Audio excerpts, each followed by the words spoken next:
Well, this is a day that I, like a lot of you, have been expecting for quite a long time. Eric Berry is no longer a Chief. Let's get into it.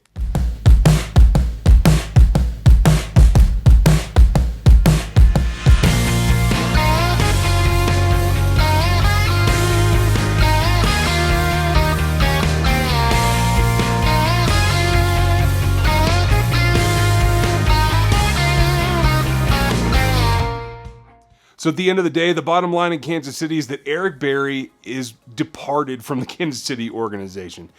He's not the only one. I'm going to have more videos on Justin Houston and Dee Ford as well.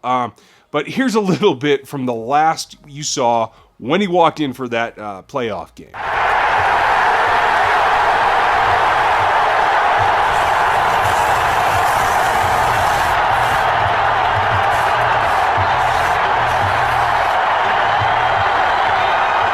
Now, there's a lot to talk about on the plus and the minus side. If you're new to the channel, I'm Ryan, and this is Ryan Going Rogue. The name of the channel is RGR Football, and I'm Ryan. Welcome. If you like what you're seeing, hit the subscribe, the notification, leave your comment below, and give me a thumbs up if you like what you're seeing. It's kind of a somber day for a lot of Chiefs fans. There's a number that are pretty excited as well, because it's been a long, hard road with Eric Berry and a lot of ups and downs. Most recently has been the issue that Eric Berry's been unable to play by his own accord. Big injury came with the Achilles, and last season was just torture for most fans. And clearly, the organization and the player had some issues between themselves as well. Actually, the day that I showed up in camp last summer, and you can see those videos linked here somewhere or up here or something. The day that I showed up was the last day that Eric Berry practiced for the Chiefs in training camp. And then you had that long run of months and months where he was day-to-day, quote-unquote, and unable to play. And it culminated in him playing a few games towards the end of the season, missing that first playoff contest, and then finishing out the year. You would think that he was back on track, feeling good enough to play, put in a lot of snaps that last day against the Patriots. But since then, things have come and gone, and the update hasn't always been kind. And Wednesday, rumors began that there were people interested in him acquiring him through a trade, and it got kind of steamrolled. And what ended up happening is partly problematic. We'll talk about that in a little bit, but a little bit confusing too. And at the end of the day, what we come to realize is that the Chiefs saw Eric Berry as fully healthy. They saw him that way last season, and he did not feel the same. He elected not to play in a number of contests down the stretch. Not really. I mean, I felt like I probably could have came back last week, but it was still that hesitation, I guess. So I didn't feel it in my spirit. So I just said I'll wait till this week. How different is it with this type of injury versus when you've had before about trusting it, knowing that you can go out there and be on it? Just trusting my instincts, and just listening to it, and staying true to that. Obviously, I wanted to be out there the second half, but like I said, we came in with a plan and we just stuck to it.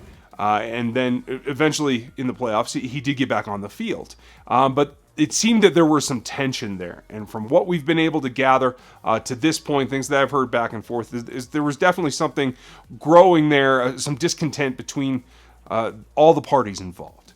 And then what we find out at the combine is that the Chiefs are telling us, hey, he's fully healthy. He's ready to come back. We're looking forward to him participating in the offseason. And by all indications, things were back on track physically. And that is confirmed now that he's been released and post-released.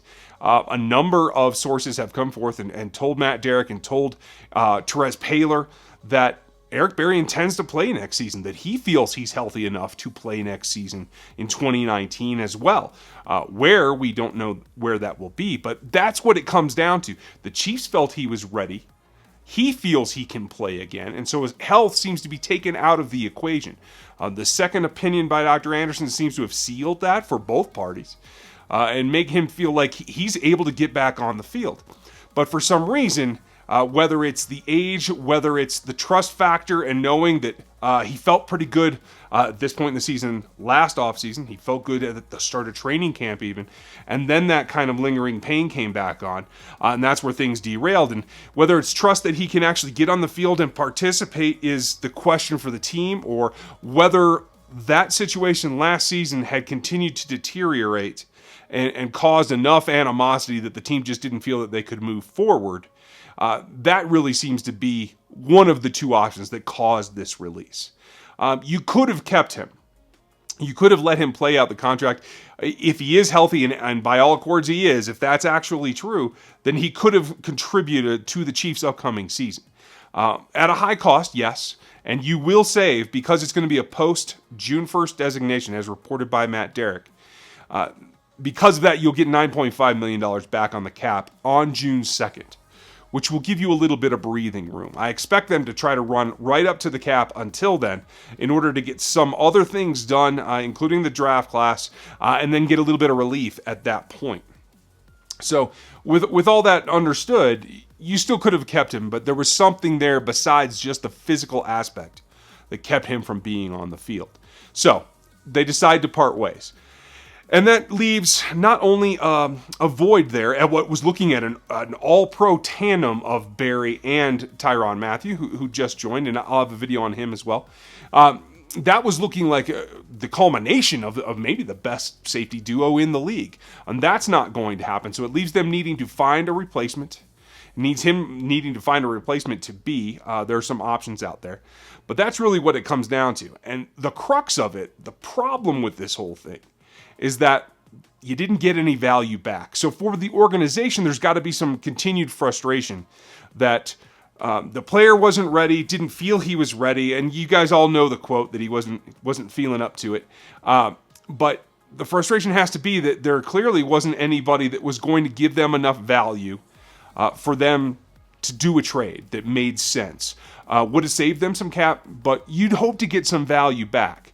Now, I feel like they bailed on that a little bit early. They didn't have to make this decision until Friday, the 15th. But this on the 13th, on Wednesday, is when they decided to pull the trigger and let him go, even amidst some talk that there was interest.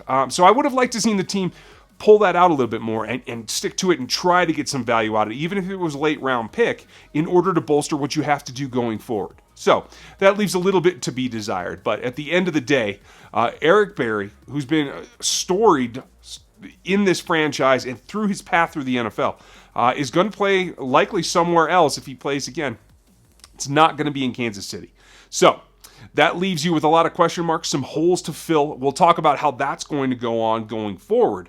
But I want to point out that this is something that has been a little bit troublesome over the last few years. And while there are those that are going to be upset that he's gone, there are others that are going to be very ecstatic that question and that lingering thing over the top of the team is now been relieved. Because there is a lot of pressure about, is your leader going to be there? Is it going to come through? And that kind of weight can weigh down what goes on in a new roster, particularly because they have a new system. And Eric Berry can play in that system. I don't think that there's any of this is caused by the team feeling that he can't produce in the Spagnuolo system, because clearly he's been able to do it in every system he's played in. He is that kind of athlete so long as he's healthy again. So I don't think that that's really the issue. But at the same time, you're trying to move together in a whole new direction. And maybe that means that despite his abilities, his innate abilities, to play football and to play in multiple schemes, maybe they just feel that they need new blood overall at the top of the echo chain in this roster. And that way they can move forward with a new defense, with a new outlook, and try to move on in whole as a unit and really support Patrick Mahomes in what the offense is trying to do in getting to a Super Bowl. So, with that said, there's a couple other things that need to go on. Chris Jones has a contract coming. Don't know if it's going to be this season. I tend to think it's going to be a little later, but I'm never quite sure with this team. So hang in there. If something with that happens, I will definitely let you know. I'll have other videos on Justin Houston, on D Ford, on Tyrann Mathieu. Things are coming. Just need some time to produce it. And I'll probably do another live Q&A this week just so you guys can get your questions in. But that's it for right now. I appreciate you guys checking it out. And all you newbies, make sure you get subscribed. Let me know what you guys think, plus or minus on the Barry move. Thanks for listening now, and I'll talk to you next time.